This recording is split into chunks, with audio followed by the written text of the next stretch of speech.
Welcome to Indiana Sports Beat Radio. So for the thousands in attendance and the millions watching around the world.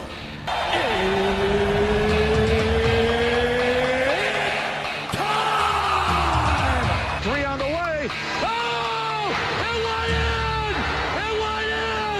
And Indiana wins the ball game! Know your role and shut your mouth, you jabroni! Float game for the win! Ayler's gone.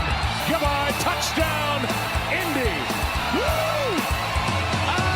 IU. America. They got a football team now. Pretty simple. I win. Google me. You know that I'm the cream of the crop. Oh, now, here's Jim Coyle. Hello, everybody. Welcome aboard Indiana Sports Beat Radio, coming to you on this Wednesday. Glad to have you. Dylan Sinn also joining me from the Fort Wayne Journal-Gazette. How are you, sir? I'm good. Thanks for having me on, as always. It's always a pleasure. Always a pleasure. How has your week been?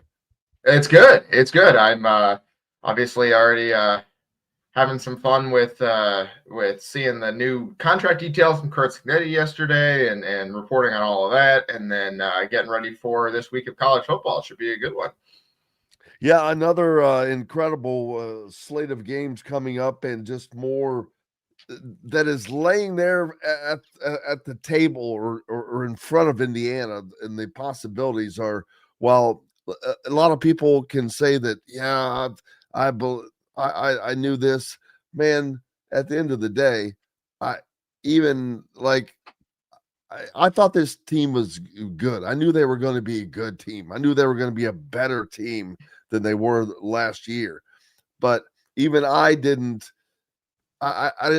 know if I saw this level. They could be the best team in the country. I don't know that. I don't know that Ohio State is or is not. We don't, because they haven't really played anybody yet. Yeah. So it's going to be interesting, but they legitimately could be the number one team in the country, and that's a little hard to wrap your mind around. Again, something that has happened at this warp speed. I mean, this is Lazarus, man. This was a dead body. Indiana football was a dead body, and now it's running track meets. Yeah, it is funny. Like, Ohio State is obviously it's incredible what Indiana is doing, and it's going to be fun to see them play UCLA on Saturday, because UCLA is very, very hot as well. UCLA might end up being the third best team that IU has played so far this season. But it's funny for Ohio State. Ohio State is going to end up in basically the same position that IU was last year. Like, they play nobody during the regular season. They played Illinois and they beat them. And they're going to play Michigan at the end of the year. Michigan's probably going to be 9-2 when that game happens. But that's not your old-fashioned 9-2. This is a really watered down 9-2. Yeah. Like Michigan's best win is going to be against Washington, right? And so Ohio State is basically going to be in the same spot Indiana was last year, where it's like, well, how good are they really? The difference is that, like, we know they're good because they're Ohio State, right? Like, that's, no one's going to question how good they are because they're Ohio State. But they don't play Oregon during the regular season. They don't play Indiana during the regular season. Like, they play Penn State. Okay, great. We don't think Penn State's very good. So it is one of those things. They played Texas. We don't think I don't think Texas is very good. I think Texas is going to go 7-5. So it is one of those things where they're very much in that same kind of realm. And if they lose to Michigan, frankly I don't think they will. I think they're a much, much better team than Michigan is. Now, they were last year too, and they lost, but the chances of that happening 2 years in a row are very small. But if they lose to Michigan and they're 11-1, I wonder if you'll hear any of the stuff you heard from last year about, like, well, you know, they didn't really beat anybody, and should these SEC teams be in over them? And the answer is probably not, because everyone knows that Ohio State's an established brand, and they're obviously extremely talented and they would get in. But it is interesting to kind of consider that, because I think Ohio State's very good. I would make Ohio State the favorite against basically I think any team in the country on a neutral field.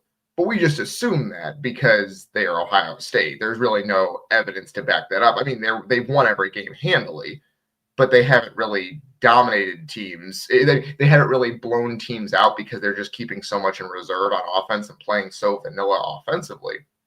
So I'm interested to see what happens when they have to kind of flip a switch against the best teams in the country and say, hey, like, we are Ohio State, we can score points, because they really haven't had to do that this year. Their defense has just shut everybody down, and their offense has been in cruise control the entire season. Yeah, it has been just amazing to watch it all unfold. And on top of that, all these coaches firings, and it's like a domino effect. When that first one happened, with UCLA, although ironically, that one was deserved. That one I get. That one needed to happen. Look what happened afterwards immediately. My gosh, they've won 3 straight games, which is amazing. They look good doing it too. Yeah, they look good doing like those aren't flukes. They played well. It just shows you. I mean, but this is something that I knew, and I'm sure many others knew that. I mean, you could, not trying to be disparaging to Deshaun Foster, but you just listen to him when he talked in interviews, and you're like, what the hell? That guy doesn't know what he's doing, does he? Yeah. You could just tell a difference between. There was a gigantic schism between what you thought should be being said and what was being said. You could just tell that it was beyond him, and it's not his fault. I mean, what are you going to do? Turn the job down? But man, yeah, they are quickly one of the most improved teams in the league. Amazing, but now I think that comes to an end. But this could be the best challenge to date, and that includes beating the snot out of Oregon, because this team is coming in, and I'm speaking of UCLA, they're coming in with this newfound pride, man, this newfound confidence that, hey, we can do this, and now they get a chance to do that against a team that is ranked number 2 in the country. Man, they went to LSU last year and didn't flinch. So this could be a challenging game for Indiana, at least for a while. Yeah, absolutely. And I think what we saw when UCLA went and played Penn State, obviously Penn State is not as good as we thought they were, but at the time they were still number 7 in the country, and UCLA did not flinch in that game. They went in there and just let it all hang out, and they dominated that first half and won the game. And so I do think that Indiana is going to have to be prepared for this team's best shot. This team is going to be fired up and ready to go. And I think that's something that Chris Signetti said on Monday that was kind of interesting, was that he didn't think his team was as ready to play as it should be against Michigan State right out of the gate, right? And so they obviously figured it out as the game went along. But if Indiana, it would seem like kind of a shot across the bow for Indiana, because if they're not ready to play against UCLA, they might be down 10 or 14 points early, because UCLA is going to they are going to put all their chips in the middle to try to get an early lead, and then see if they can kind of make Indiana a little bit tight, which has not really happened to IU this year. So, I mean, IU's been down, obviously, but it hasn't been down 2 scores right away and got punched in the mouth like that. So we'll have to see whether what UCLA has up its sleeve, because it's going to pull out every single stop. I would expect like 3 or 4 or 5 trick plays in this game that they run, and see if Indiana is more ready to go this week. And I think it should be. I think part of the reason they weren't ready to go against Michigan State was, they had just beaten Oregon. You're coming home. You're 25-point favorite. It's really, really hard to be mentally ready for that kind of game, especially when you feel like you're way more talented, which they clearly were. And so now, okay, you're playing UCLA. You're on paper more talented than them, but They've won 3 in a row. They're playing great. What do you have mentally for this game? What is what do you have to say? All right, we are the better team here. Let's go out and show it right away. I think that's what Chris Signetti wants to see. He didn't see it last week, and they're hoping to do better this week. Yeah, absolutely. And the biggest job Signetti has right now is keeping his team focused on being who they were, who they have been. And that is a team that is the hunter. You know, they've been used to climbing that mountain and putting in that effort in that it takes to do that, because it takes an effort. But now you have to maintain that. You're at the top of the mountain. There's no more mountain to climb right now, but you can't let up. Not only do you have to maintain what you were doing, you have to continue to grow, or you start regressing. And that's where it becomes difficult when you get there. It's just not that easy to stay there. But I think Signetti has talked about, you know, that being an issue and something that he knew and you see and you worked on.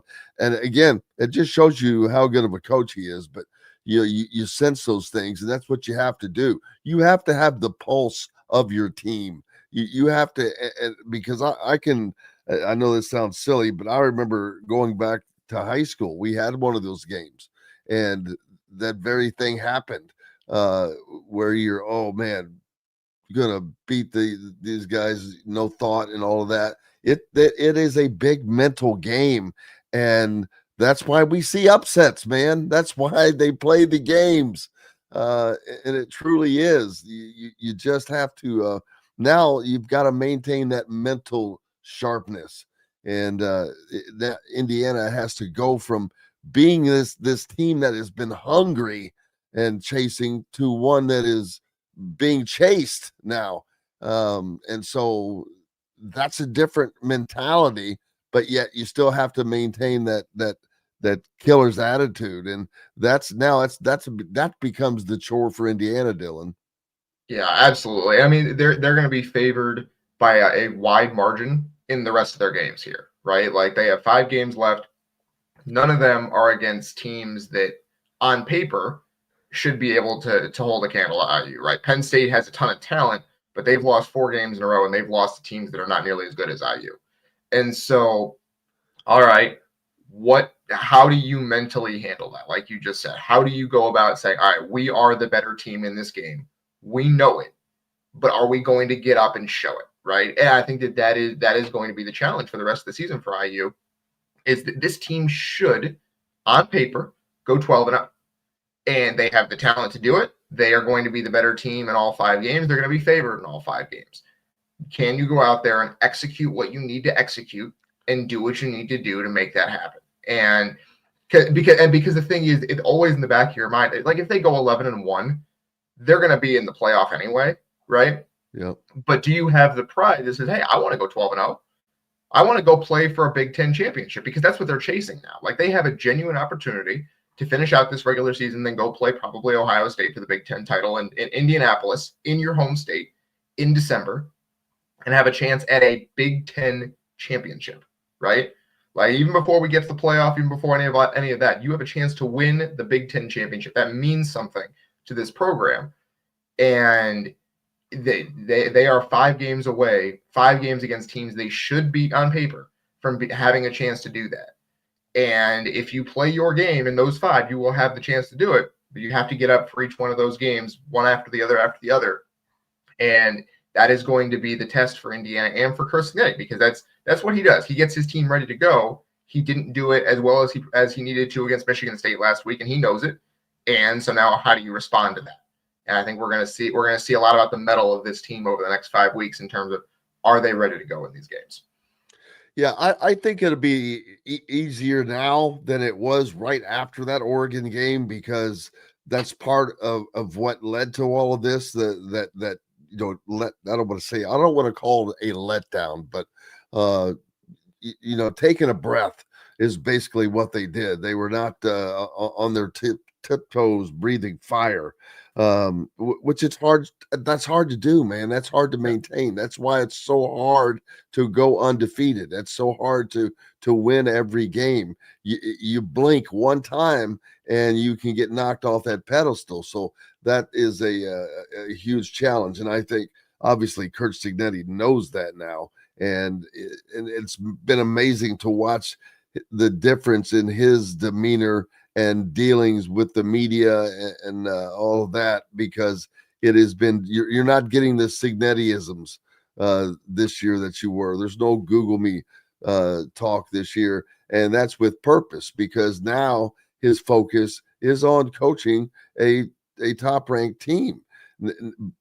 A year ago, his focus was on, man, please come to the games. And it has literally gone from please come to the games to good luck getting a ticket to the game. In that fast a timetable, which is mind-boggling. I mean, that's truly head spinning, and nothing comes close to it, even in college sports. What Indiana has done, and it's just been amazing. And there's a lot of people that wish they could replicate it that are big names out there. And with all these jobs, Dylan, who's going to replace all of these names? Because these are some big name programs. It hasn't even been named at Wisconsin, but there's a great possibility that job is open. Penn State's open. UCLA, that job's filled. In my opinion, because there's no way they're not going to hire the skipper. He's doing an unbelievable job. I mean, unless they hire Neuheisel, right? Unless they hire Jerry Neuheisel. Well, I figured it would be a package deal. Yeah, stick with those two. Yeah, absolutely. I mean, how do you not? It's just, yeah, but you're right. It could, there's a possibility, but either way, this is going to be a big power drain of coaches per se. There's going to have to be some names that we're not quite as familiar with that get some of these jobs, because there aren't that many names out there. It's just it's a weird time now. It's a turnover of coaching in the college football era.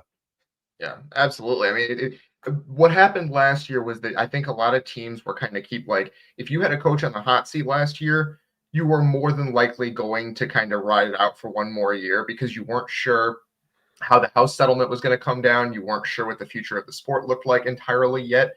And so you kind of kept your powder dry a little bit, right?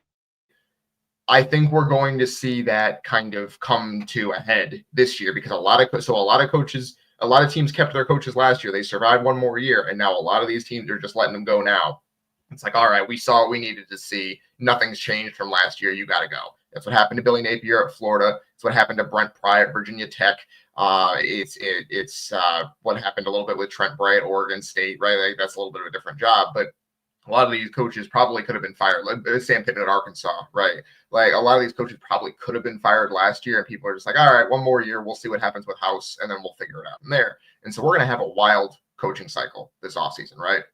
I think what you said about there's going to be some names that we don't know, that's absolutely true. I think there's also just going to be like guys who just got fired getting other jobs, right? Like James Franklin is probably going to be maybe Virginia Tech or UCLA. Yeah, he's going to take one of those open jobs, right? Like, he would be great at Virginia Tech, right? I think he'd be great at Florida, frankly, but Florida's not going to do that.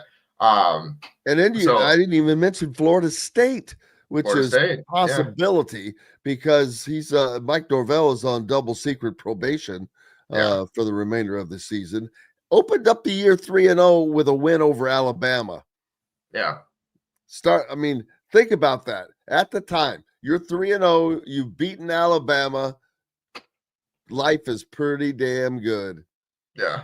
Fast forward a month, your job is on the line. I mean, like they're 3-4. They've lost games to Stanford. They lost to Virginia Tech. It just hasn't been good for them. And they announced earlier this week that they're going to wait until the end of the season to make a decision. So he's not going to get fired during the season. But my guess is that he will get fired after the season. Mark Stoops is another one. Yeah, that's a good one. They're not good, but his buyout is huge, and they might want to save some money for basketball. It's a question of how much they care about football at this point. Because he is the best coach in their history, or pretty close to it. If you wanted to, however long Bear Bryant was there, you could say he's the better coach. I don't know what. You probably remember better than I do, but what did they really do? Because it has to have been a while since they were at the won peak of the 10 Stoops games. Yeah, they won 10 games, I think 2 or 3 times at Kentucky, which is a big deal, right? Like he basically Hey, he did a baby anyway. version. Yeah, he did a baby version of what that he did, obviously over a longer time span. They never competed nationally, but they won 10 games several times. They beat Florida. They ended that huge long losing streak against Florida. Like he is a fantastic coach in the history of Kentucky football. His buyout's like $35 million or something like that. So it would be a lot to get him out of there. Does Kentucky care enough about football to do that? I don't know. Would they rather just invest that money in basketball and let one of the best coaches in program history ride it out until he can ride off into the sunset? I don't know. But that's certainly one to look at. Trying to think of where else. I mean, like there are several in the SEC, like Auburn. Auburn might come open. Hugh Freeze they're 3-4 there, even though they've had some really close losses against good teams. It just is not good right now. LSU, another one. They're 5-2, but this is year 4 for Brian Kelly down there, and they have not done anything close to what they want. Like they're a 9-win team under Brian Kelly, which is not.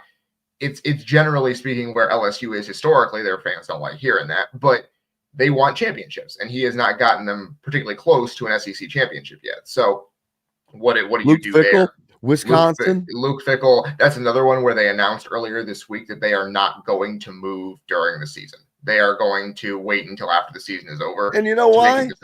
And you know what? And that's a job that we know is probably going to change. Yeah. But they're smart enough to do what they just did. That takes, all right, we're not even talking about this until after the year. So you can kind of put it out of your mind at least, and not be a worry week after week, having an effect on things. And I think that so many of these other teams should have done that. Penn State, I mean, yeah, they didn't have a chance at a national championship, but they had a shot at the CFP still. And you blow it up. Kinda. They were 3-3. Like even if they won out, they probably weren't going to get in. Well, right?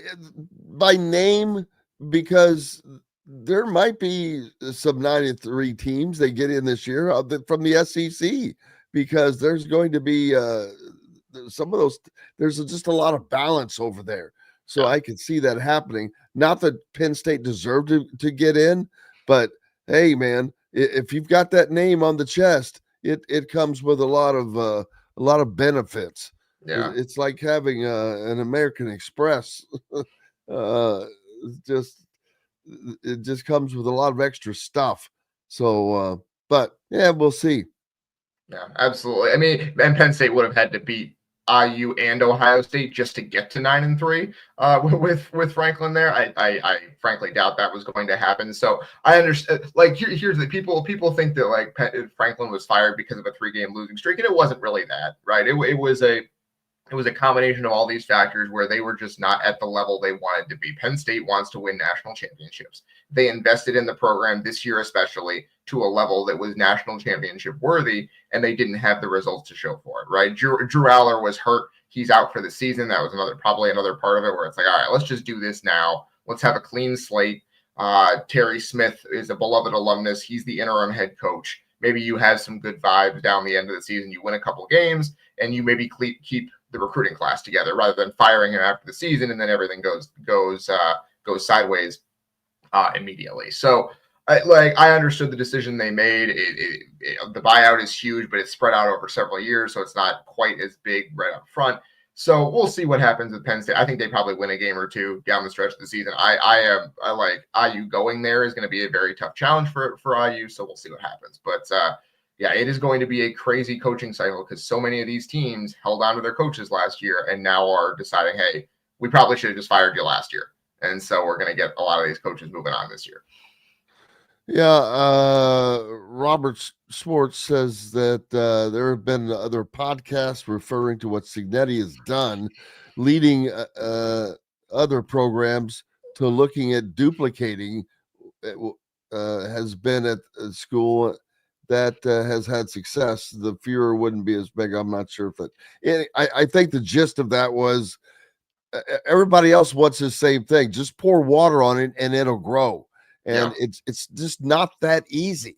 I mean, Kurt Signetti is deserving of the flowers he's getting. They are winning because of what he has done, how he has done it, how he continues to do it, how he maintains what is going on, and his foresight of seeing, all right, because look at him, the difference in the press conference. I need to take a break. Let's talk about that when we come back.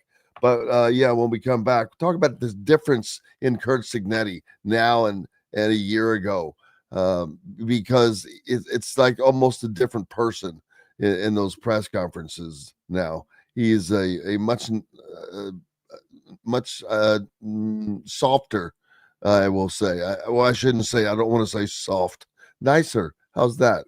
Much nicer, easier to deal with. No, he was not that he was hard. So I'm getting myself in more of a hole here. Hey, we'll just take a break. Back with more Indiana Sports Speed Radio right after these messages. Andy Moore Honda is Bloomington's #1 Honda dealer for a reason. Buy a new Honda and get a 3-month break from car payments. That's right, no payments for 90 days. That includes the all-new, all-electric Honda Prologue, and you get it for just 0.9% financing. Or the 2024 Honda Ridgeline Black Edition or the Honda Accord LX, both for just 1.9% financing. Get more to your door from AndyMooreHonda.com, Bloomington's #1 Honda dealer and your best place for new and used vehicles. If you're looking for a new home in the Indianapolis area, you need Cheryl Sizemore from Brick and Ivy Realty. Cheryl Sizemore has over 2 decades of experience, and that could be the difference in getting the home you want in today's tough housing market. Reach out to Cheryl at CherylSizemore@gmail.com or 317-701-0838. That's 317-701-0838. Let Cheryl Sizemore sell or find your new home today. Huddle up, football fans. Tailgate season is here, and nobody gets you ready for game day like Academy Sports and Outdoors. Swing by your local Academy store or shop online at academy.com to find everything you need, from grills to jerseys and more. Be a watch party legend with gear from top brands like Nike and Under Armour, all at unbeatable prices every day. With 8 Academy stores across Indiana, including our Bloomington location, fun can't lose, and neither can you. Gear up today at Academy Sports and Outdoors. Zach Browning here to tell you about an offer you simply can't pass up. If you're looking for the best coverage of Indiana football and basketball, which includes recruiting, weekly chats, podcasts, as well as access to the best national team out there, then look no further than thehoosier.com. The best part, it's just $1 for the first week. Oh, and did I mention that you get a full year of access to The Athletic when you sign up? You can't beat the coverage, and you can't beat the deal. So head over to thehoosier.com today and sign up for just $1. It'll be the best decision you ever made. Welcome back, Indiana Sports Speed Radio here on this Wednesday. Glad to have you. And Dylan Sinn from Fort Wayne Journal-Gazette as well. I appreciate him as always. Just looking at the Texas A&M Aggies became the first team to draw the SEC's $50,000 fine for faking an injury. Did you see that? Yep. At first, I'm like, thinking how cheesy, but then I'm like, you know what? That's good old fashioned football right there. That's one of the last things. So much has been taken out of the game. You can still fake an injury. So hey, well, why not? And especially if it worked, and it did, they won the game. So they're probably like, that was worth $50,000, and it was at the end of the year because.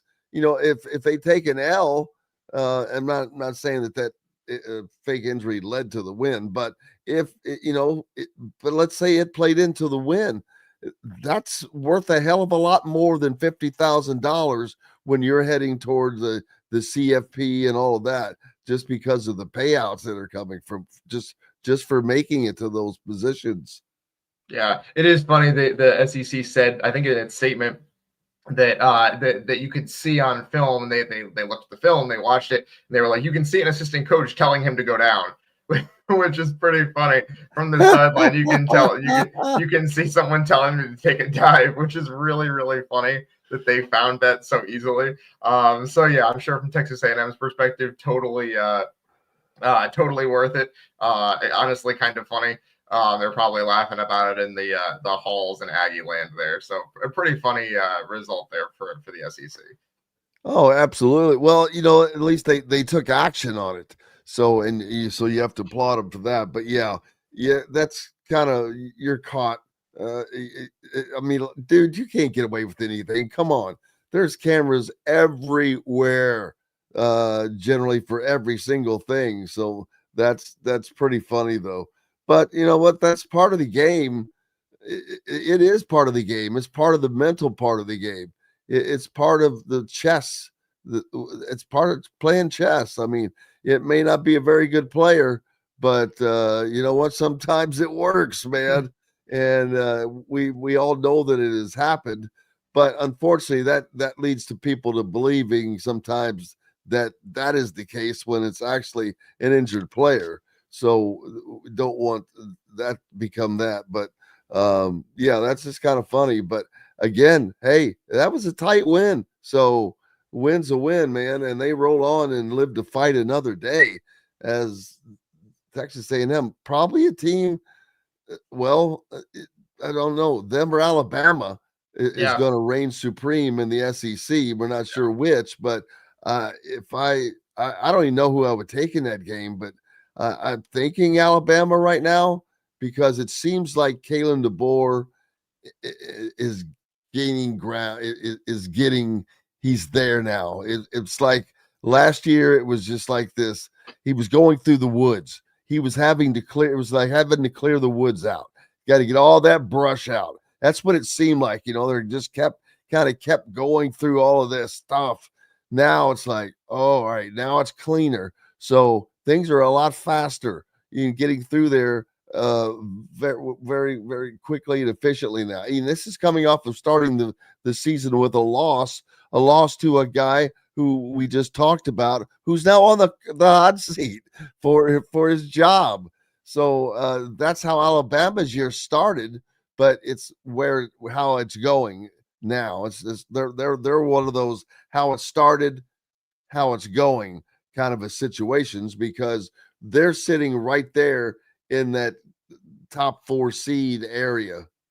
Yeah, I think whoever wins the SEC is certainly going to get a top 4 seed, 100%. And I think that right now the two best teams in that league are Texas A&M and Alabama. Alabama has won several big games since then. They beat Georgia, they beat Missouri. They went out there and they've played very, very well. Like if you're looking at Heisman Trophy candidates right now, Fernando Mendoza is obviously up there. I think Jeremiah Love at Notre Dame is up there, and Ty Simpson from Alabama, I think, is right up there in terms of just the players in the country. He's been fantastic, which is interesting because I didn't think he was that good against Florida State. I really don't know what happened in that game. It's the most incongruous result of the season. It doesn't make any sense with the rest of what's gone on this year. But it just seems like Alabama, once they lost that game, they kind of flipped a switch, and they've been really, really good ever since. I mean, even the next week they played Louisiana Monroe or whatever it is. Louisiana Monroe isn't any good, right? Like that's not anything impressive, but they beat them 73-0. You know what I mean? They were immediately like, all right, we're better than this. And they proved it every week since. And we'll see as they go down the stretch. They have plenty of tough games left, but they seem like they are on the kind of roll right now that they used to get on when they were under Saban, where it's like, all right, who is actually going to beat these guys? And so I'm fascinated if the SEC championship ends up being Texas A&M and Alabama. That's 2 Heisman Trophy contenders right there, and it's two teams that are really, really good, and I'd love to see that. Oh, absolutely. I mean, I think that's going to be – there's going to be some very interesting games because often teams play each other before you get to this championship when you have this many teams. But in this season, fortunately, that's not going to be the case in both the SEC and the Big Ten. Indiana does not play Ohio State during the regular season, and those are the two likely teams that are going to meet in the Big Ten championship. And people are probably thinking, why are these guys talking about that? There's so many games left. I can't believe it. Well, I understand, and normally that would be the case, but the way the schedule lays out, there should not be an impediment to Indiana making the Big Ten championship game because they can get there even with a loss, whether that comes, to UCLA or to Penn State. It doesn't matter. They would still go to the Big Ten championship. Can you imagine that? We're talking about Indiana having a golden ticket to the Big Ten title game, even if they have with a loss to give the rest of the season. That's just mind-boggling to be able to have that cover to make that statement. It's crazy, but it's true, and I think Indiana wants to do something special though. Kurt Cignetti, he likes to do he likes to do things. That's one thing that is not changed about him. He's a much different person right now with the media and how he deals with post-game and pre-game situations. But he's talked about it. He's just explained that, hey, last year I came in and this place was, basically a corpse. It was on life support as far as supporting the program, and with good reason. They sucked. They were terrible. It was a terrible product. It had its ups and downs, but nothing sustained. And that you can't build anything like that, and it wears people out.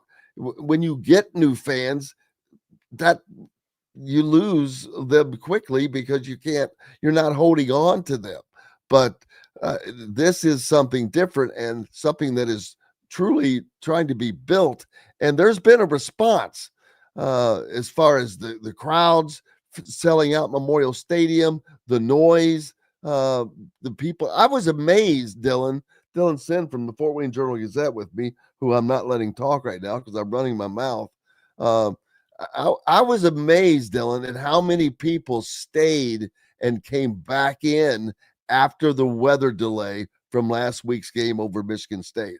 I was like, wow, it seemed like only the students left. Yeah, I mean, it really was impressive. I mean, the fact that it was even as full as it was at the beginning of the game for a game against a team that was 2-4 or 3-3, like it just really, really impressive to come home from Oregon to that, right? To come home to a full stadium. I mean, I go back to last year, and we talked about it last segment to a certain extent, but I go back to last year about that Florida International game, the opener, where they win easily, and all of the talk after the game is, well, look at the fans. Like there were just so few of them in the stands, and they all left after halftime. And Cignetti makes his plea in the post game, basically, hey, please stay for the second half. Our guys need you out there. And the idea of that being only 18 months ago, or not even 18 months ago, 14 months ago, is crazy. It really is. The distance the program has come, just not only on the field, but in all of the things that surround it and all of the trappings of being a big-time college football program, from the athletic department and what it's done to keep Cignetti in town, to the fan base that is rallied behind this team, to the operations people who have made the game day feel like a big-time atmosphere. It's really impressive how far they've leveled up this program in just basically 14 months. And Scott Dolson has made the statement that this is not changing. We're not switching horses in midstream in mid race here. We're sticking with it. Takes the name off the table pretty much, and just gets Indiana out of that. And more importantly, much more importantly, because I was thinking this could become an issue, but it prevents this from becoming an issue with his name being circulated around and the fear of losing your coach. That can wreck a team as fast as anything, because part of having a winning program, a winning team, is having a winning locker room. And right now, that locker room, they're solid, they're together. Their biggest chore right now is maintaining the eye of the tiger, so to speak. That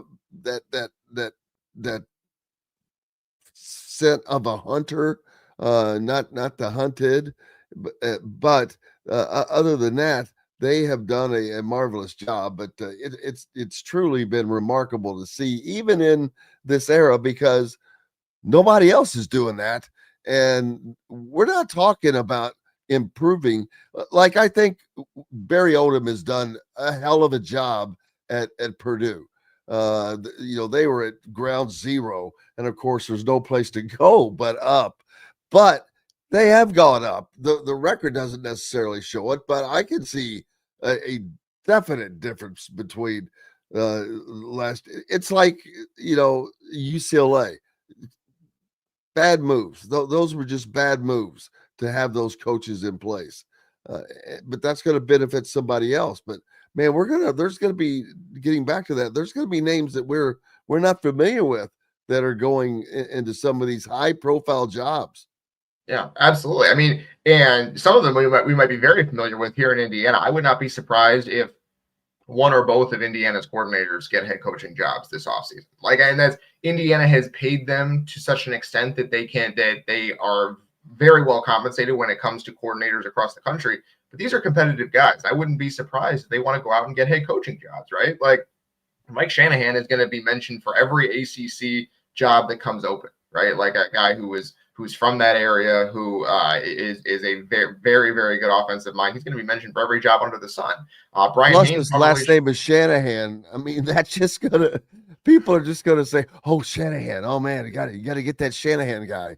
Exactly. And so, like, would you be surprised if he popped up as like a leading candidate for Virginia Tech? Because I wouldn't. I think that'd be a great hire for Virginia Tech. I'm not saying Mike Shanahan wants to leave. I'm not saying Brian Haynes wants to leave. I don't know what's in their mind. Maybe they want to ride this thing out all the way with Curt Cignetti. But these guys are competitive. A lot of guys who are coordinators generally want to move up. That's generally what they want to do, is become head coaches. And I agree with that, but I wonder if these guys have struggled too. They've struggled to get to this point, right, with Cignetti.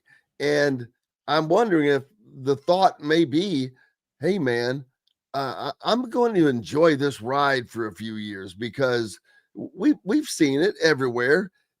There's going to be a drop off at some point. One would think, maybe not. I can't predict the future, but I can't imagine Indiana is going to, do this year in and year out. But maybe it does happen. That would be crazy.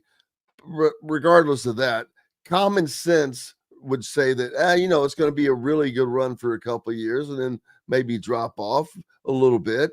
But that doesn't mean bad. But regardless of that, my point is, I think that maybe these guys are, hey, I want to enjoy a run at the top of all of college football for a few years, because whatever job either of them takes is going to be a rebuild. Obviously, you're coming into a job for a reason, and so you have a big job ahead of you. Not that they can't do it, but it's not going to be riding at the top like they are right now. Yeah, absolutely. Like if Shanahan takes over Virginia Tech, for example, right? Like, that is a program that has been down for a decade at this point. They've just not been very good through several coaching tenures, and so you're gonna have to rebuild that thing from the ground up. And like, he's talented enough to do it, I think, but it's a question of, do you want to lose for 2 or 3 years, right? Because that's the thing, is that people, and the problem is that people who hire a Cignetti guy, like if a team hires a Cignetti coordinator as their head coach, they're going to expect a Cignetti turnaround. They're going to expect it right away. And so it's going to be hard to sell, hey, we're going to have to build this thing from the ground up. We're not going to be able to do what we did in Indiana. And people are not probably going to want to hear that. And so we'll see how that goes for them, because it's going to be a little bit difficult because Indiana was so good so fast. The pressure on them to be good right away wherever they go is going to be pretty high. And so I think that's going to be a little bit of a difficult situation through no fault of their own. They were too good for their own good. right? They were too good, too fast for their own good. And so how do you handle that and setting expectations at your next job? Because that's one of the most important things a coach can do is set expectations, right? You don't want to say, hey, we're going to go 12-0 if you know in your heart that you're going 4-8 and in year one, and that's fine, right? So it'll be interesting to see how that plays out. I do think that for IU, the question is going to be this offseason, right? Because so much of obviously they did a great job in the portal this past offseason. They brought in Fernando Mendoza, they brought in Roman Hemby, they brought in the offensive lineman and Kellen Wyatt, who's now hurt, and Stephen Daly on defense and some of these other guys, but Lewis Moore. But so much of this team is still the backbone of those James Madison guys that Sig brought with him from JMU, like Aiden Fisher's still here, Elijah Surratt's still here, Kalon Black is still here, D'Angelo Pons and Amar is still here. And so what happens when those guys wash out of the program, I think, is the biggest question, right? Because so much of what Sig was able to do was because he had guys that he could bring with him from James Madison. That's why Barry Odom was never going to be able to do what Sig could, because there just weren't as many guys that he could bring with him from UNLV that had eligibility left. As good as that UNLV team was. He didn't have the start that Signetti had, which Right. I understand that you're clearing it out, but it was a house that needed to be cleaned out. Right. This is a different project. There's some homes you buy, you just move in, you repaint it, maybe you put some new carpet in, but it's easy stuff. Then there are homes you buy and you just gut it. You tear all the drywall out, you're ripping all the wiring out, you're taking it down to the foundation. And that's what you had with Indiana, down to the shell. But that also can be advantageous because you're building it how you want it from the very, very basics of the beginning. Dylan, I don't know if you got a few more minutes to stick around. We got to take one more break. Sure. And we'll be back with more Dylan Sinn from the Fort Wayne Journal-Gazette on this Wednesday. Appreciate you being with us as you travel throughout the day. Back with more right after these messages. Know a team or group needing a fundraiser? Boost Fundraising raises more money faster and offers the most unique and user-friendly online fundraiser in the nation. Your team receives personalized fundraising pages for each team member. Free team-branded promo gifts shipped to each donor. Boost Fundraising does it all. Sports teams, marching bands, charity causes, and community groups. Go to boostfundraising.com and be sure to enter the promo code COYLE, that's COYLE, to receive a discounted fundraiser. Whether it's a night out with the family, after work with colleagues, or catching the game with friends, Bubba's 33 is the place for you. Bubba's 33 offers a mouthwatering menu of selections that are all made from scratch every day. The portions are big, but the prices are small. And with over 50 big screen TVs, you'll never miss the big game. Bubba's 33. Pizza, burgers, beer. Zach Browning here to tell you about an offer you simply can't pass up. If you're looking for the best coverage of Indiana football and basketball, which includes recruiting, weekly chats, podcasts, as well as access to the best national team out there, then look no further than thehoosier.com. The best part, it's just $1 for the first week. Oh, and did I mention that you get a full year of access to The Athletic when you sign up? You can't beat the coverage and you can't beat the deal. So head over to thehoosier.com today and sign up for just $1. It'll be the best decision you ever made. Huddle up, football fans. Tailgate season is here, and nobody gets you ready for game day like Academy Sports and Outdoors. Swing by your local Academy store or shop online at academy.com to find everything you need, from grills to jerseys and more. Be a watch party legend with gear from top brands like Nike and Under Armour, all at unbeatable prices every day. With 8 Academy stores across Indiana, including our Bloomington location, fun can't lose, and neither can you. Gear up today at Academy Sports and Outdoors. Welcome back, Indiana Sports Beat Radio on this Wednesday. Glad to have you along as you travel throughout the day, driving around. Just keep this number punched in on your radio dial, no matter where you're traveling. But Dylan Sinn from the Fort Wayne Journal-Gazette with me as well. Something that I noticed, like a lot of other buzzards, Indiana is circling the bodies of the Penn State recruits that over there, and because it is like a pack of hyenas going after some jackals just going after stuff, buzzards circling, the roadkill as they are poaching everybody poaching players left and right.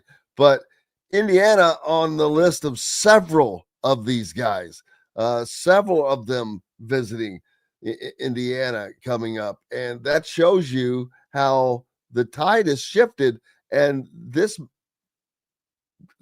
it's going to be funny how we're going to go from the shock and awe of Indiana doing what they're doing right now to the, oh, well, we expect Indiana to do this right now. And then when one of these days we'll get to the, why isn't Indiana doing what Indiana's supposed to be doing? It's just a cycle. But we're in the good part of the cycle right now. That's for sure. But Indiana recruiting has been okay still, but it still hasn't really, boom, had that big punch, Dylan.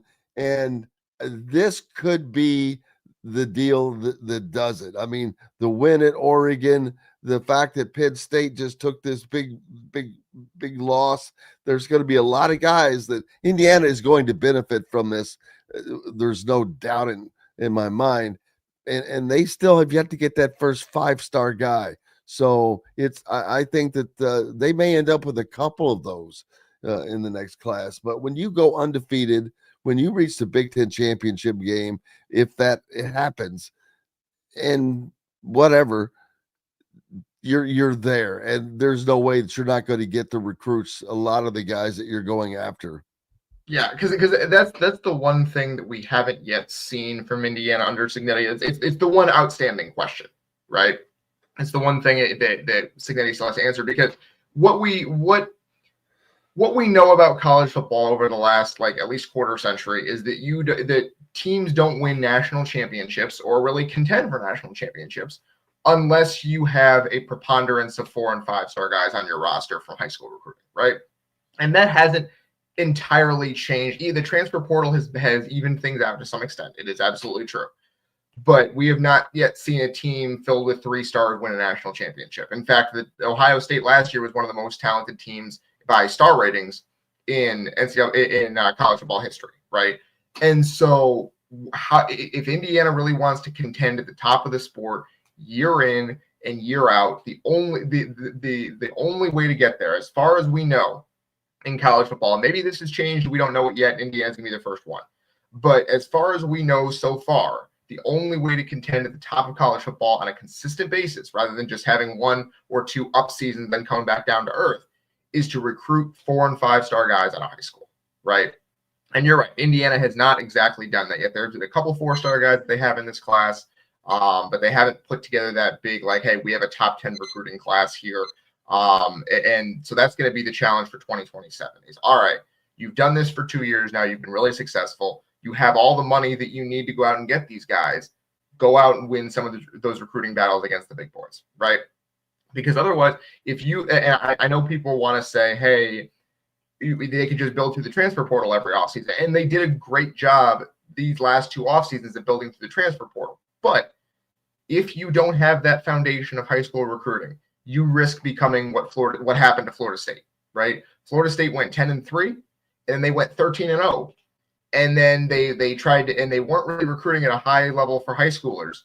And they tried to go out and portal a whole bunch of guys again. They got a whole bunch of guys out of the transfer portal that were really talented on paper. And then they went 2-10. And they tried to do it again, and they're 3-4. That can happen. And Cignetti and his staff are incredibly good at player, at noticing talent, at finding talent. They're really, really good at it. But no one in the history of college football has ever done that year after year after year. It just doesn't happen. And so maybe Indiana's the first one. Maybe we're learning that can be done with the right coaching staff in the transfer portal era. I don't know. We'll see. But so far, the way to win championships in college football and do it consistently is to recruit high schools at a high level. Indiana has not done that. They've recruited a good level. And Cignetti has leveled up the high school recruiting to some extent. But it needs to go to another level higher than that if, by what we know of college football wisdom, if it's going to be a year in and year out thing. No doubt about that, man. Big thanks to Dylan Sinn from the Fort Wayne Journal Gazette. make sure you're giving him a follow and keeping up with all that he has, because he covers everything and he'll keep you informed on a lot more. Appreciate you, my friend. Absolutely, Jim. Thanks for having me on, as always. It's our pleasure, as always, man. Dylan Sinn joining us here on Indiana Sports Beat Radio. Pat Forde is going to join us next. He is a nationally renowned writer, been around. He's been to ESPN and all kinds of places, now with Sports Illustrated, but he is he's on the upper list of national known writers out there today. That respectability. He's Rick Bozich, without Rick kind of settled in Louisville as his home base where he worked out of, which Pat does as well, but Pat is more still on the national side, and he is just been a force. You could just tell from a long time ago. I think I told yesterday the story that I remember meeting him when he was covering a high school basketball, and he came in and did a story. But we'll take a break. Pat will join us hopefully on the other side. Back with more Indiana Sports Beat Radio right after these messages. If you're looking for a new home in the Indianapolis area, you need Cheryl Sizemore from Brick and Ivy Realty. Cheryl Sizemore has over 2 decades of experience, and that could be the difference in getting the home you want in today's tough housing market. Reach out to Cheryl at CherylSizemore@gmail.com or 317-701-0838. That's 317-701-0838. Let Cheryl Sizemore sell or find your new home today. When it comes to apparel and promotions, Freethink has you covered, literally, whether it's 24 or 200 shirts for sports leagues, businesses, or groups. Freethink Apparel and Promotions can also create your very own merchandising store. Freethink Apparel and Promotions did it for Indiana Sports Beat Radio, and they can do it for you. Whether it's screen printing, embroidery, digital printing, promotional products, vehicle wraps, or anything else under the promotional line. See what Freethink Apparel and Promotions can do for you at freethinkapparel.com. Huddle up, football fans. Tailgate season is here, and nobody gets you ready for game day like Academy Sports and Outdoors. Swing by your local Academy store or shop online at academy.com to find everything you need, from grills to jerseys and more. Be a watch party legend with gear from top brands like Nike and Under Armour, all at unbeatable prices every day. With 8 Academy stores across Indiana, including our Bloomington location, fun can't lose, and neither can you. Gear up today at Academy Sports and Outdoors. Whether it's a night out with the family, after work with colleagues, or catching the game with friends, Bubba's 33 is the place for you. Bubba's 33 offers a mouth-watering menu of selections that are all made from scratch every day. The portions are big, but the prices are small. And with over 50 big screen TVs, you'll never miss the big game. Bubba's 33, pizza, burgers, beer. Welcome back, Indiana Sports Beat Radio on this Wednesday. Hope your week is going well. You've reached the midway point, man. If not, just as soon as you slide over the top of this ledge, it's all downhill from here. Hoping that Pat Forde joins us in a little while. Let's see, got to get that pulled up. But, man, it has just been a great sports season for Indiana, the state of Indiana. Even if you're not an Indiana Hoosier fan, the Colts are just doing some fantastic things. It's amazing to see and amazing to watch as they continue to win. And there's nothing to say that they're going to slow down. They're going to be a player at the end of the deal.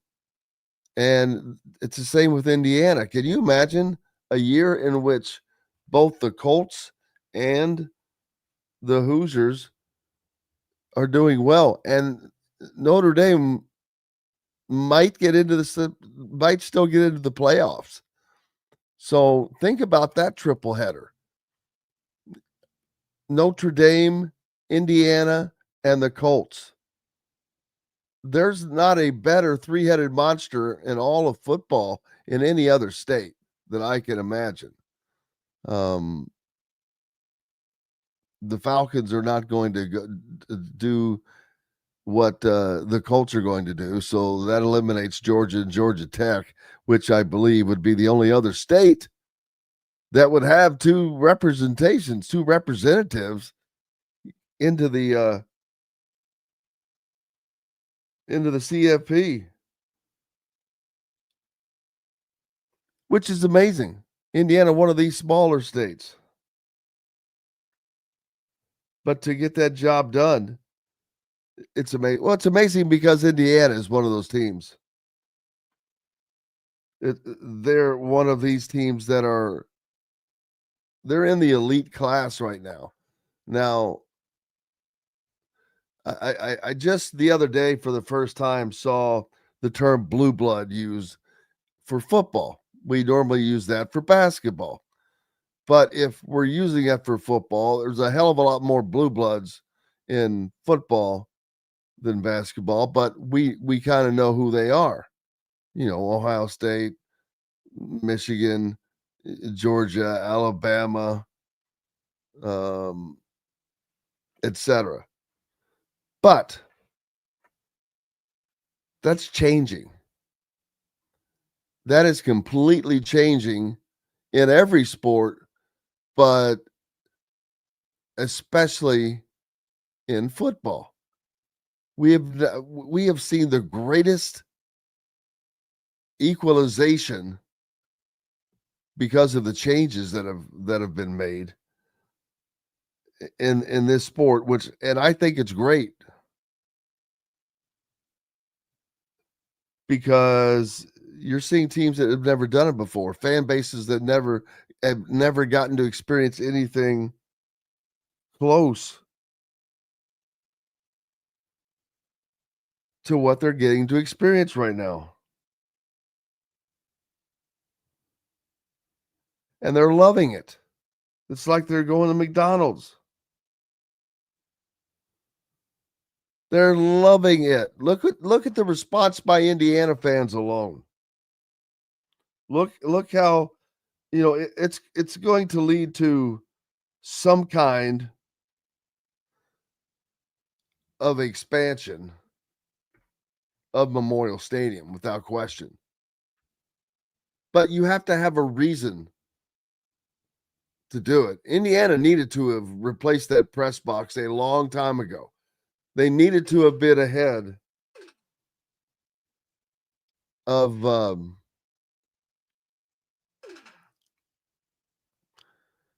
excuse me, doing some producing work right in the middle of the show. They needed to have been ahead of where they are right now. They needed to have been prepared for this moment, and they just weren't. And that's okay as long as you get there. And I think that they will. There's no doubt that they're in on football. We have seen that. Not just from the athletic department either. The school. President Witten is in on this. Is in on knowing that this is the economics of athletics now. This is how you have to run the program. This is the engine of the train.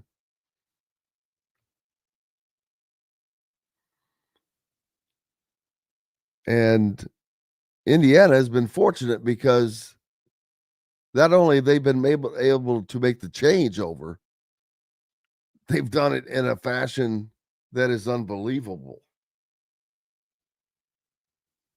And there are so many people that would love to see them or love to see their programs do that.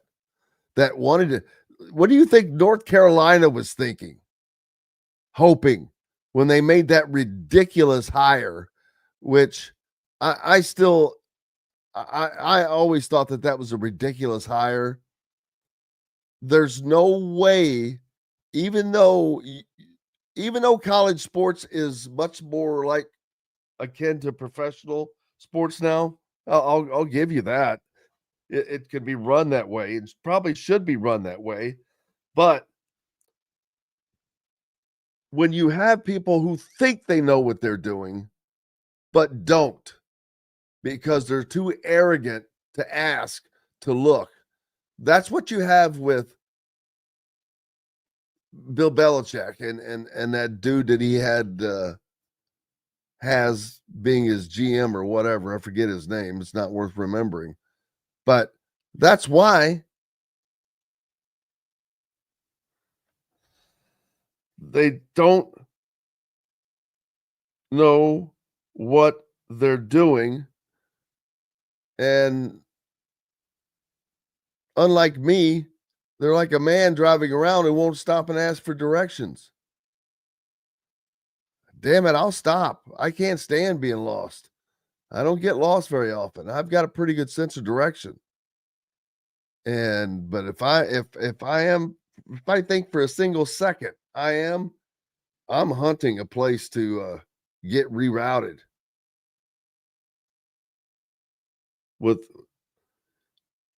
but that's not Bill Belichick. But North Carolina had people, I'll say it. Look who's at the helm of North Carolina. North Carolina is shown to be not care about stepping on any moral lines a long time ago with those bogus classes. Well, then last year, the athletics director was on the college football committee. Let's go ahead and take a quick break. Pat Forde from SI will join us next. Glad to have you along on this Wednesday. Back with more from ISB Studios right after these messages. The ISC Sports Network is your home for sports content across the Hoosier State. Find us live on TV and streaming or archived on our website and our app. The ISC is your one-stop shop for the content you want to see, including high school sports, college sports, and other great events throughout the year. Subscribe to our streaming service and get access to it all. ISC. Local lives here. Know a team or group needing a fundraiser? Boost Fundraising raises more money faster and offers the most unique and user-friendly online fundraiser in the nation. Your team receives personalized fundraising pages for each team member. Free team-branded promo gifts shipped to each donor. Boost Fundraising does it all. Sports teams, marching bands, charity causes, and community groups. Go to boostfundraising.com and be sure to enter the promo code COYLE, that's COYLE, to receive a discounted fundraiser. If you're looking for a new home in the Indianapolis area, you need Cheryl Sizemore from Brick and Ivy Realty. Cheryl Sizemore has over 2 decades of experience, and that could be the difference in getting the home you want in today's tough housing market. Reach out to Cheryl at CherylSizemore@gmail.com or 317-701-0838. That's 317-701-0838. Let Cheryl Sizemore sell or find your new home today. When it comes to apparel and promotions, FreeThink has you covered, literally, whether it's 24 or 200 shirts for sports leagues, businesses, or groups. FreeThink Apparel and Promotions can also create your very own merchandising store. FreeThink Apparel and Promotions did it for Indiana Sports Beat Radio, and they can do it for you. Whether it's screen printing, embroidery, digital printing, promotional products, vehicle wraps, or anything else under the promotional line. See what FreeThink Apparel and Promotions can do for you at freethinkapparel.com. Welcome back, Indiana Sports Beat Radio, coming to you on this Wednesday. Glad to have you along out there on the ride. Make sure you keep it locked where you got it. Jim Coyle with you as always, and joined by Pat Forde from Sports Illustrated, nationally renowned writer. One of the few, man, you're one of the few Mount Rushmores that's left out there. When I think of just a good old-fashioned sports writers. I told the story before you joined about how, I mean, you wouldn't remember because I was just for some reason sitting in the bleachers there at Floyd Central High School where I went. But when you were coming over to see Joe Hinton, and I remember when he was walking up to you and he says, "Are you Forde?" And I'm like, and I didn't know how to pronounce your name at that time, whether it was Forde or Ford. And I instantly said, "Oh, it must be Ford." If Joe Hinton said 40, it's got to be the opposite, but he was actually right. But yeah, man, you started out covering high school sports, and I mean that's been a long time ago, but you are on the mountaintop now, brother. Well, thanks. I'm glad you think so. It's been a fun ride. I've certainly enjoyed the job and still going. There's a lot of fun stuff happening, a lot of crazy, weird things happening in college sports, but I'm still certainly enjoying it. Yeah, we have certainly seen the college athletics just go through a metamorphosis of that we could not even imagine. A lot of it's good though, because it has just been the greatest equalizer that I don't think that no one could have planned that this would be the result. And it is actually a great result. If there's some things that probably just need to be tweaked, but you don't want to screw with success too much because this is really working for some people, I guess, not for everybody. But Sure. It's been wild to watch this. Now, one of the detriments, though, has been this coaching carousel, which it's blowing my mind how many teams are just pulling the trigger so fast in the middle of the season when you have the rest of the season to have to go. And there's a lot of jobs out there already. Yeah, there sure are. But going back to your original point, there's a lot of good to it. If you're an Indiana fan, you got to say this is fantastic. It has helped Indiana football immeasurably. You made a great hire in Curt Cignetti. But he was able to bring in players immediately that are immediately eligible, and they were all really good. And then, you need a different quarterback this year. You go get him, and you get better at that position. So, there may be Indiana fans out there saying, "Oh, college sports has been ruined," but boy, oh boy, you're getting the benefits of the current status of things. As far as the carousel, yeah, it's wild. We were trending this way a few years ago, and then it kind of slowed down last year and maybe the year before that, when I think people saw the revenue sharing coming and they were like, we need to save money. Well, college sports just doesn't – people don't save money in college sports. They may talk like we need to cut back here. We need some restraint. When it comes down to it, they don't. They will make moves. They will fire people. They'll eat huge buyouts, and we've seen it all over the country so far this season. And yeah, there's more to come, I think, by the end of this year. So this is going to be one of the busiest, I think, coaching carousels we've ever seen, certainly the most expensive we've ever seen. But again, if you're Indiana, you're sitting in a good spot. It looks like you got your guy locked up.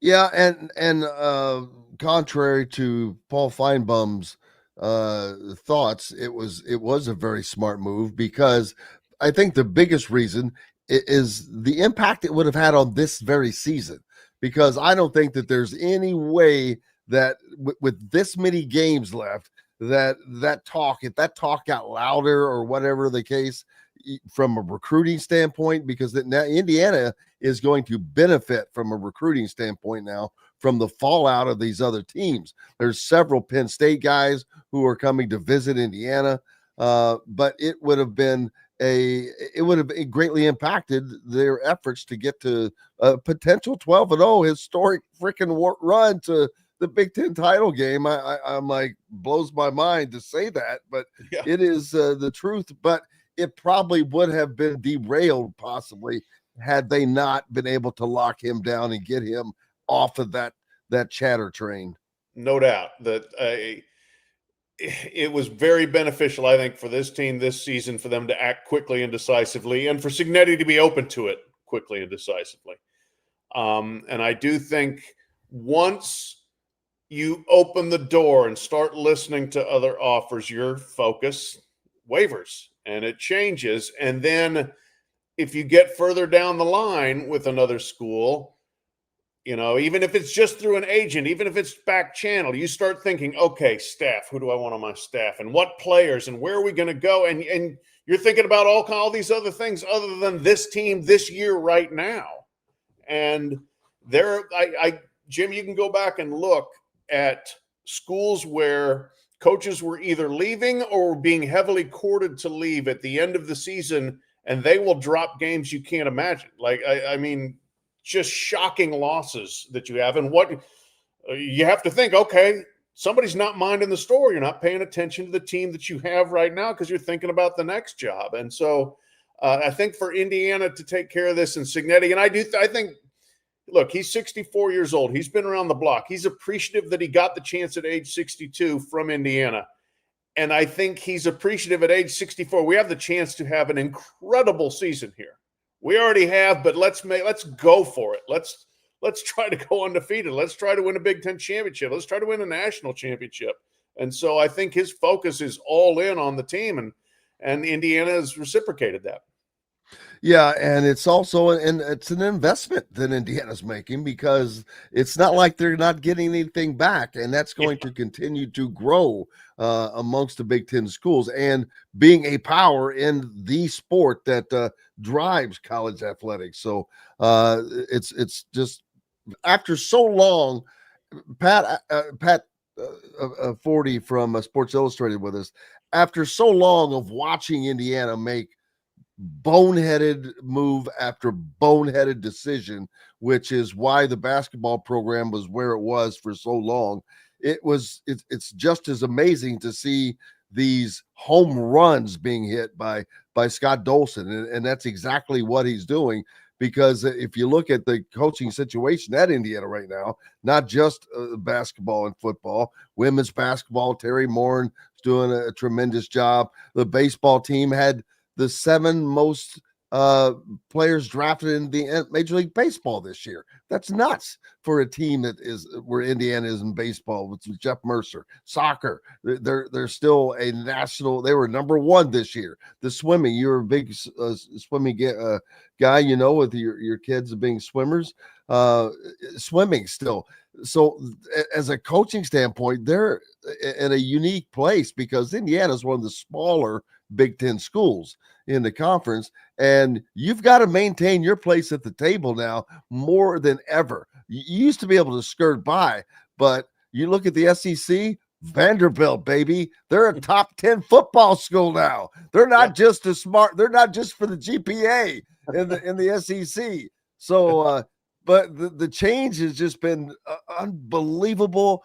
But I've got to tell you, Pat, I have loved every second of watching this change in college football and this new blood coming in. Yeah, that's the thing that, for decades, it was pretty much the same customers, the usual suspects. And people complained about that. Oh, I'm tired of seeing Alabama. I'm tired of seeing Ohio State. Everything. Well, now you're seeing a lot more than that. We saw TCU play for the national championship 3 years ago. We saw SMU make the playoff and Indiana make the playoff last year. Indiana's ranked number 2. Vanderbilt's in the top 10. I covered an Illinois-Indiana game. I never thought I would do that from a national perspective. I'm covering Missouri-Vanderbilt Saturday. I never thought I would cover that from a national perspective.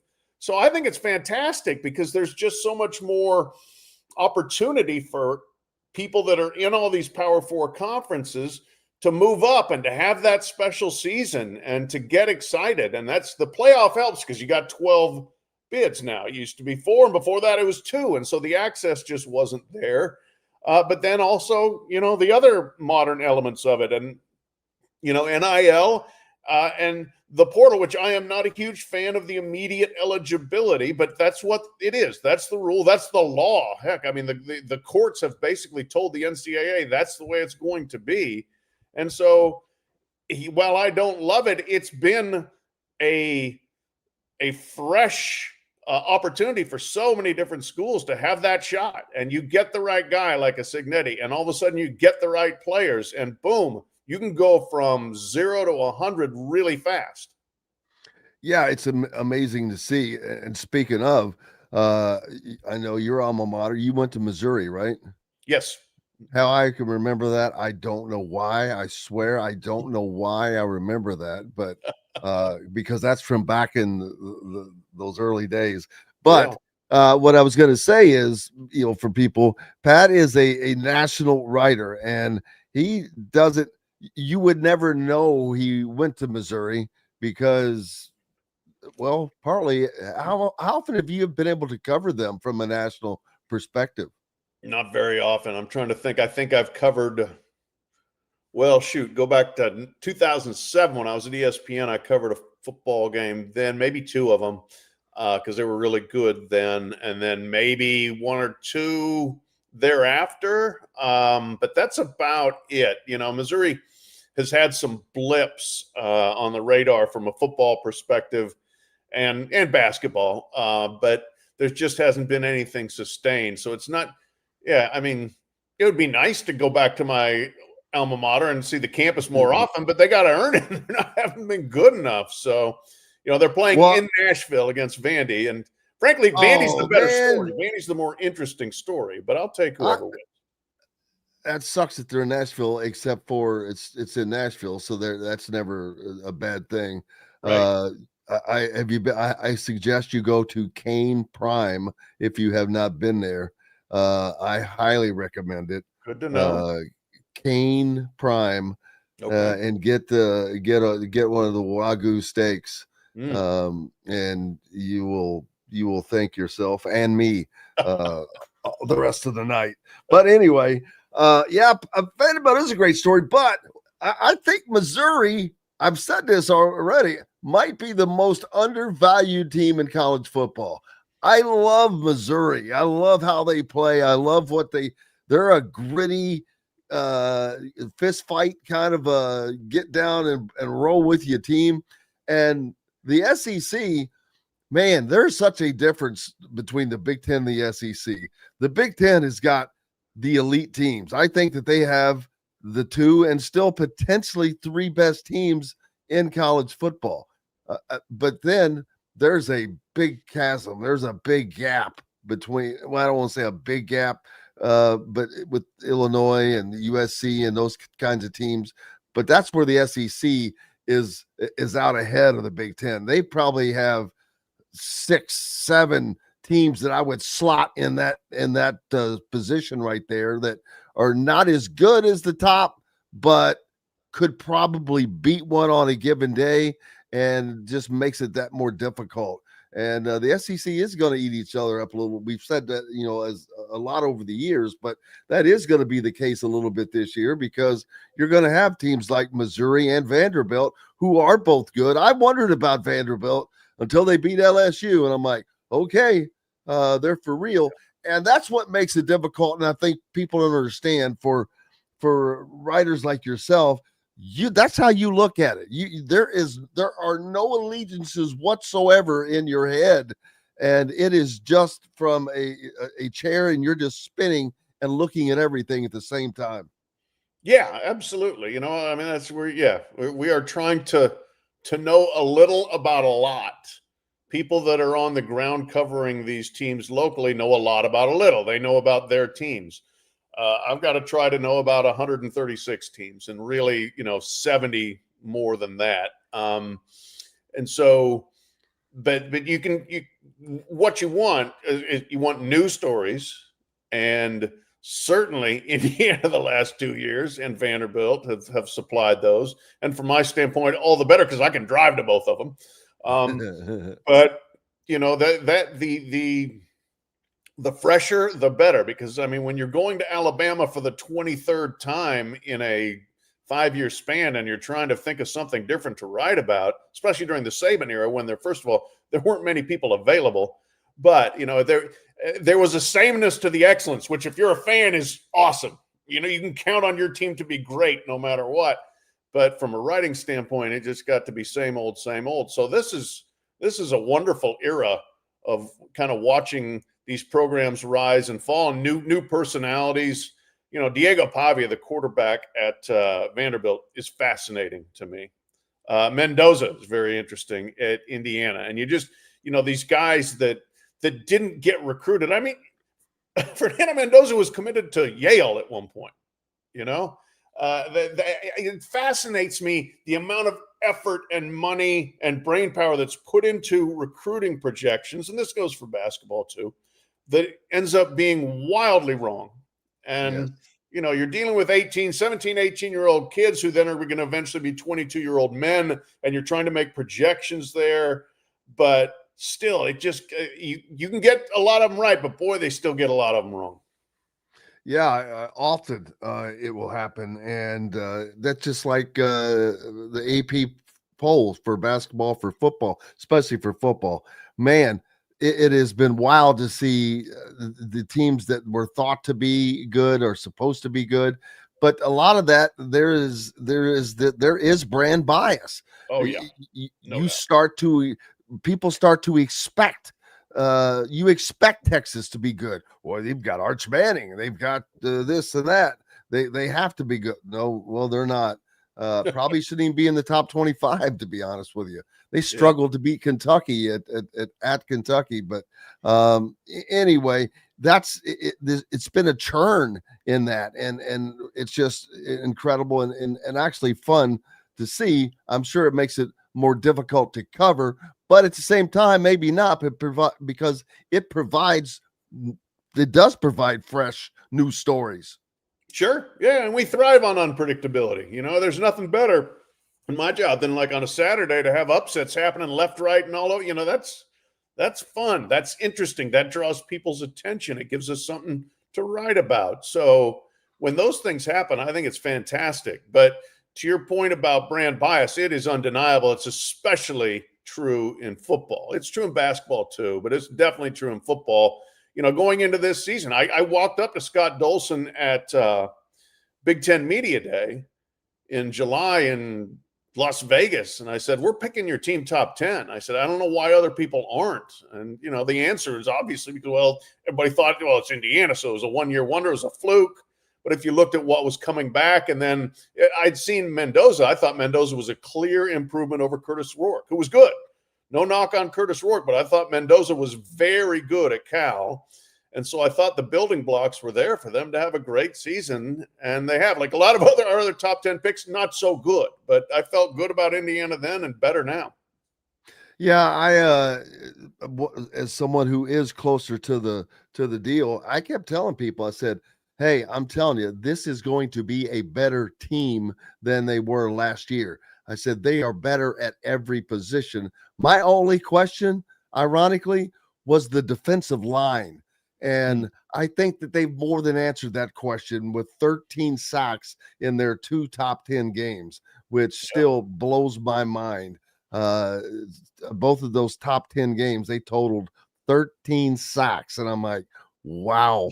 They're potentially better than they are better than last year's offensive line, which currently has guys playing in the NFL.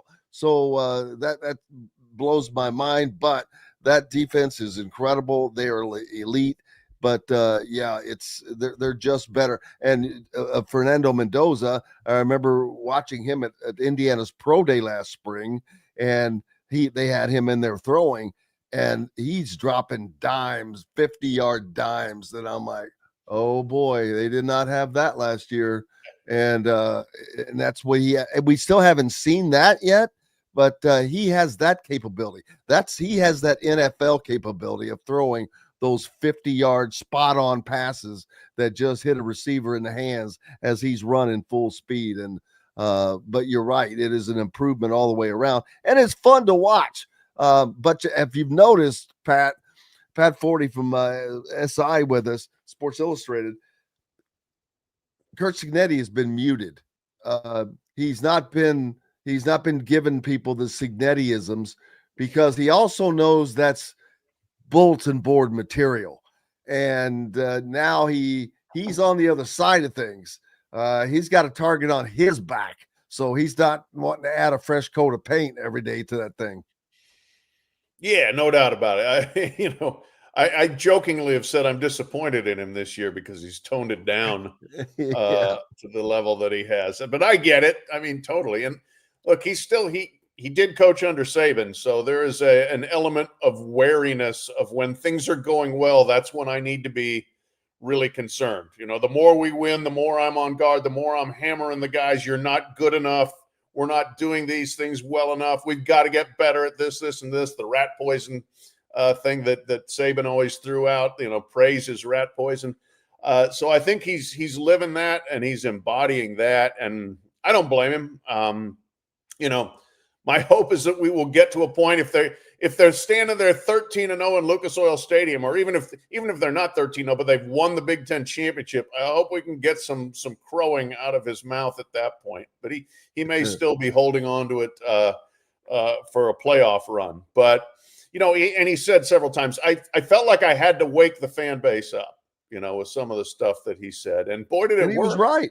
Oh yeah, he was right. I mean, I thought he had a pretty darn good read on things very quickly, again, having been around this area for a long, long time and covered a lot of Indiana football games over, 17 years at the Courier-Journal, I thought it was an incredibly apathetic fan base, and I remember going up there and the talk was the students come to the tailgates, but we can't get them in the stadium. They would go tailgate and then they would go somewhere else to watch the game or watch other games. They'd go watch Ohio State or Michigan or Alabama or somebody else on TV. And there was just no energy, no buzz, and a beaten down sense of, well, we're Indiana. We just can't be that good. And I think he really challenged that in a very noteworthy and effective way. Yeah, absolutely. And you were first of all, let me tell you, you are spot on with that viewpoint. It was, I compare it to Kentucky. I remember when I was working down in that area at WOKY, and even then in my young, dumb mind, I could see a Kentucky team that they were terrible, but didn't matter. People would go out. It was an event. Yeah. They would go out to at least. And so they had support. On the other hand, it may have been feigned support, but it didn't matter. They were out there. Not so Indiana. Nope. Not in the stands. And so Signetti, I agree with you. He was dead on in his assertion of what was going on. And he has done it. And it is a marked difference. I mean, I sit in those press conferences all the time, and I'm like, this is a different dude, man. Because normally I'll hear a question, and you're like, what's coming? And now I'm like, oh wow, he let him off easy. It's like, oh, man. But it's a lot more fun covering a winner, though. I say that too. Sure. So I'll take that every time. Yeah, I just wanted to say real quick. I think your comparison of Kentucky and Indiana is accurate. That there was always, Kentucky was pretty much the same as Indiana in terms of where it stood in the hierarchy of the sport and within its conference. But the Kentucky fans were a little more bought in and a little more, there was an element of fatalism to it. But they put dang near 70,000 fans in the stadium a lot.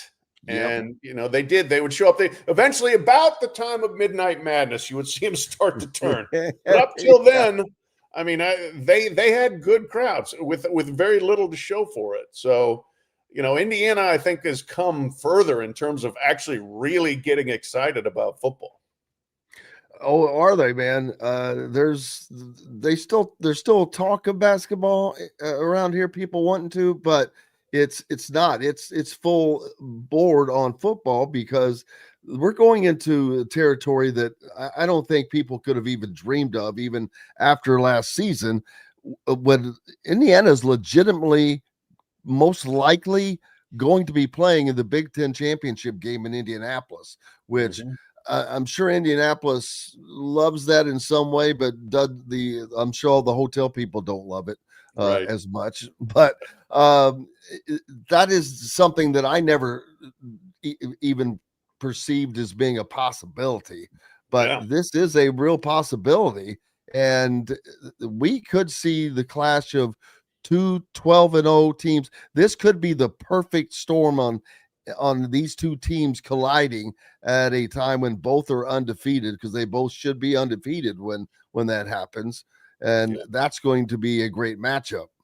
Yeah, if that happens, I tell you what, it'll be an extremely hot ticket. It won't be a hot hotel room, but it'll be a very hot ticket to get into Lucas Oil with Ohio State's massive fan base, and then Indiana at this, completely unprecedented point and having it in your backyard. Wow. I mean, that would really be something. And Indy it's such a great big event town. I mean, that I could just see the downtown being absolutely on fire that day if they get there. And the winner of that game, if they're both 12-0, the winner of that game is absolutely going to be the number one seed for the playoff. And so, a lot of other things could accrue along the way that would be, previously unimaginable for Indiana. Yeah, absolutely. Beyond question. And now I think a lot of people are wanting and expecting that same thing in basketball, because as good as Indiana is under Kurt Signetti, it will still take, I don't know how long it would take and how long it would, if it still would even be possible to turn that feeling for basketball that the fans have to that for football. Because I can tell you right now, as far as moving the needle, it's still basketball, boom, by a mile when it comes to just stuff happening. And they are just waiting for that. If something like Signetti happened, oh my God, it would be a tsunami with the fans. But I do think that Darren DeVries is going to do great things. And seeing them place up multiple times this year already. And that's another thing that is crazy. Pat, we've had 2 open practices this fall.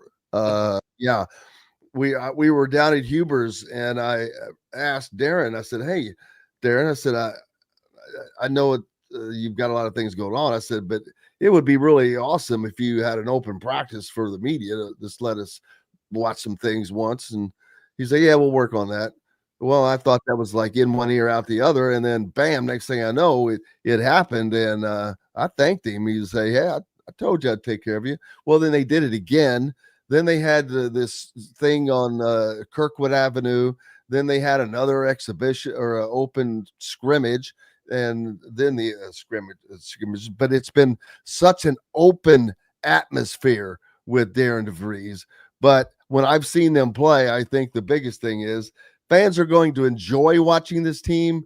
They may not have the level of talent that they are going to want and need to have, but I don't know where they're going to compete, because we don't know where anybody, just like in football, you have to wait and find out. But I think that they're going to be a 8th, 7, 8, 9 kind of a team, because I know there's a lot of talent in the Big Ten this year, but they are going to play their ass off on defense, and they are going to shoot the lights out with the 3 ball. Those are 2 things that I know are going to happen, but I don't see a Signetti type of result for Indiana, but I do see a result to where the fans are going to at least leave games, win or lose, thinking, well, that team played hard, or they did what they needed to do to try to win. Yeah. I'll give you a quick comment there, and then I'm going to have to roll. My phone's ringing with some interesting news, it looks like. But I like the hire. I like DeVries a lot. Covered him some when he was at Drake, and he puts a really good team on the floor every night. Effort is there. I think they run good offense. As you said, I think they'll have shooters, and I think they will be competitive in the Big Ten. Yeah, probably top half, but where in the top half? Maybe near the bottom of the top half. But, if you're competitive, if you're in the top half of that league, you're going to the NCAA tournament most likely. And so I look for I think some of the that Indiana signature pride maybe to come back. And, that's not that Mike Woodson didn't care deeply about Indiana basketball, but I think that this is just going to be a renewed level of energy around the program. I agree with you. Pat Forde with Sports Illustrated currently. And what's the best place for people to find you, Pat? SI.com, on Twitter, by Pat Forde, wherever else on the social media, and my stuff's out there. My 40-yard dash is my favorite. Always has been. Thank you. Love it. And for breaking stories, obviously, there's probably one out there that's about to break that Pat's going to have the information on here in a minute. What's it about so we can look for it? College football. All right. Appreciate you, sir. Have a great day. Pat Forde. Okay. On right. SI. Thank you, brother.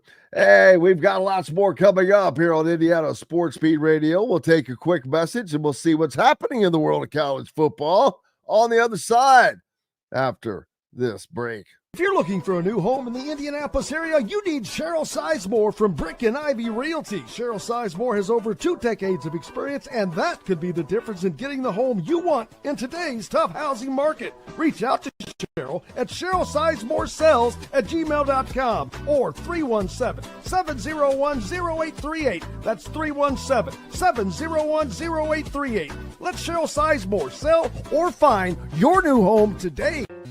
When it comes to apparel and promotions, Freethink has you covered, literally, whether it's 24 or 200 shirts for sports leagues, businesses, or groups. Freethink Apparel and Promotions can also create your very own merchandising store. Freethink Apparel and Promotions did it for Indiana Sports Beat Radio, and they can do it for you. Whether it's screen printing, embroidery, digital printing, promotional products, vehicle wraps, or anything else under the promotional line. See what Freethink Apparel and Promotions can do for you at freethinkapparel.com. Huddle up, football fans. Tailgate season is here, and nobody gets you ready for game day like Academy Sports and Outdoors. Swing by your local Academy store or shop online at academy.com to find everything you need, from grills to jerseys and more. Be a watch party legend with gear from top brands like Nike and Under Armour, all at unbeatable prices every day. With 8 Academy stores across Indiana, including our Bloomington location, fun can't lose, and neither can you. Gear up today at Academy Sports and Outdoors. Whether it's a night out with the family, after work with colleagues, or catching the game with friends, Bubba's 33 is the place for you. Bubba's 33 offers a mouthwatering menu of selections that are all made from scratch every day. The portions are big, but the prices are small. And with over 50 big screen TVs, you'll never miss the big game. Bubba's 33, pizza, burgers, beer. Welcome back, Indiana Sports Beat Radio, coming to you on this Wednesday. Glad to have you along. Hope everyone is enjoying their day as we're heading into week 8 of the college football season, I believe, or was it week 9? I can't remember. Entering week 9, I guess, is officially. But who's the Heisman race? Ty Simpson, Alabama. He's definitely probably is gotten people's attention for the number 1 slot for some reason. I'm not sure why. I don't know. To me, that you just cannot even have a number 1 right now unless there was a runaway, an easy runaway, just like in college football. Yeah, people are voting Ohio State number 1, but are they? Who have they really played? Texas? No. Texas, they're not even a top 20 team, in my opinion. Texas barely beat Kentucky. So we don't know that. Now, we do know Indiana's good. They've been tested. They played the team that everybody thought was the number 9 team in the country and beat the crap out of them. Then they go to Oregon, where no one has been able to win in a couple of years since 2022, and beat what many thought was the best team in the country. And they beat them.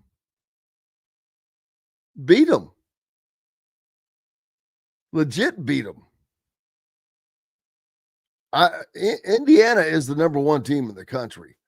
They have achieved more than anybody. They have wins that no one else has. And not just wins, it's how they got them. 63-10 over Illinois. 63-10. Number 9. Most points ever scored on a top 10 opponent in the Big Ten. Ever in the history of the Big Ten Conference. Largest margin of victory, all that stuff. The history of the Big Ten Conference against the top 10 team.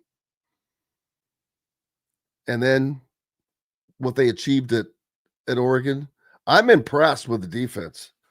I mean, they were really good last year, but I'm telling you, I'm just uber impressed with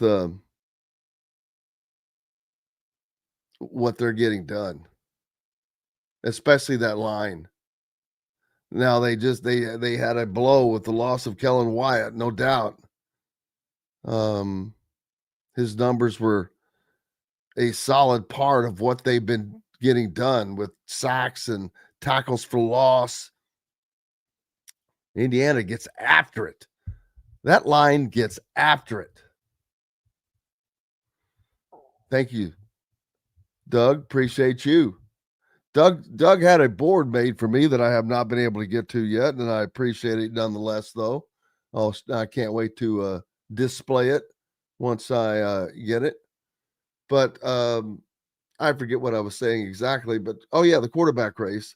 So Ty Simpson is probably in a lot of people's mind. Number one, I'm not sure why, other than, again, Alabama, because he's for Alabama and Alabama's playing well again. But he's not. He's tied for 6th in passing touchdowns. He's 10th in yards and 10th in efficiency.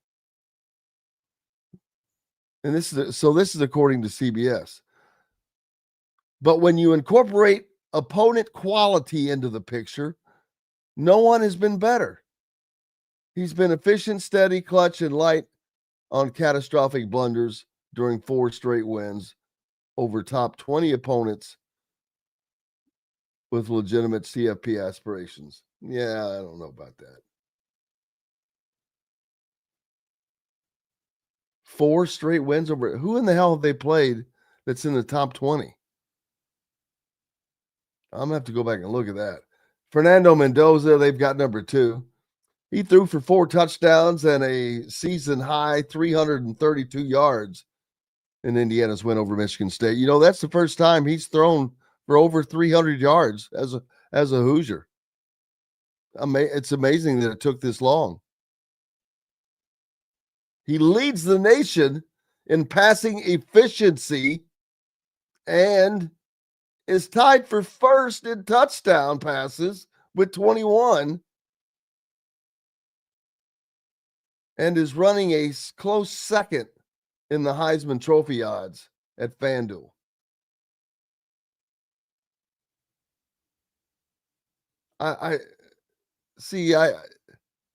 Why is he running a close second? How is he not? This is the ultimate proof of brand bias. He has outdone Ty Simpson in every measurable way. Starting with wins. Fernando Mendoza did not lose to what is an unranked Florida State team. Fernando Mendoza is not 10th in yards. I don't know where he is. I guess I should look that up, but he's number 1 in passing efficiency. He's number 1 in touchdowns. And his team, although ranked number 2, probably should be number 1 if you want it to be by the honest truth. Fernando Mendoza is the number 1 projected pick in the NFL draft right now.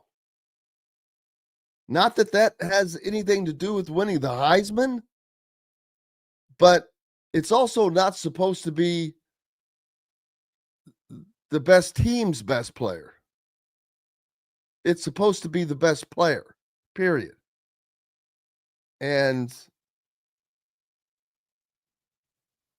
that's not even always the case, because a quarterback or a running back or a wide receiver, especially player, are the most likely people to always win this award. It's not going to be a defensive guy. So it's not truly the best player necessarily, but it has really morphed into the best player on the best team. Hey, I've got to take another quick break. Glad to have you guys along. Appreciate you being with us here on Indiana Sports Beat Radio. Back with more right after this break. Andy Moore Honda is Bloomington's #1 Honda dealer for a reason. Buy a new Honda and get a 3-month break from car payments. That's right, no payments for 90 days. That includes the all-new, all-electric Honda Prologue, and you get it for just 0.9% financing. Or the 2024 Honda Ridgeline Black Edition or the Honda Accord LX, both for just 1.9% financing. Get more to your door from AndyMooreHonda.com, Bloomington's #1 Honda dealer and your best place for new and used vehicles. If you're looking for a new home in the Indianapolis area, you need Cheryl Sizemore from Brick and Ivy Realty. Cheryl Sizemore has over 2 decades of experience, and that could be the difference in getting the home you want in today's tough housing market. Reach out to Cheryl at CherylSizemore@gmail.com or 317-701-0838. That's 317-701-0838. Let Cheryl Sizemore sell or find your new home today. Huddle up, football fans. Tailgate season is here, and nobody gets you ready for game day like Academy Sports and Outdoors. Swing by your local Academy store or shop online at academy.com to find everything you need, from grills to jerseys and more. Be a watch party legend with gear from top brands like Nike and Under Armour, all at unbeatable prices every day. With 8 Academy stores across Indiana, including our Bloomington location, fun can't lose, and neither can you. Gear up today at Academy Sports and Outdoors. Zach Browning here to tell you about an offer you simply can't pass up. If you're looking for the best coverage of Indiana football and basketball, which includes recruiting, weekly chats, podcasts, as well as access to the best national team out there, then look no further than thehoosier.com. The best part, it's just $1 for the first week. Oh, and did I mention that you get a full year of access to The Athletic when you sign up? You can't beat the coverage, and you can't beat the deal. So head over to thehoosier.com today and sign up for just $1. It'll be the best decision you ever made. Welcome back, Indiana Sports Beat Radio on this Wednesday. Glad to have you. Big thanks to everybody today, especially Pat Forde from Sports Illustrated for joining us. Back tomorrow with another full house. Cannot wait to do it. Griff will be with me, Dustin Schutte, Matt Taylor. We'll see what else we can scare up. Appreciate you guys as always. Hope you enjoy your day. Until tomorrow, I'm Jim Coyle. I will see you on the radio. Thanks for listening to Indiana Sports Beat Radio. Be sure to subscribe to our YouTube page for more clips and team coverage of Indiana basketball, football, and more. You can also find full episodes and tons of other content on thehoosier.com. We'll see you next time for another edition of Indiana Sports Beat Radio.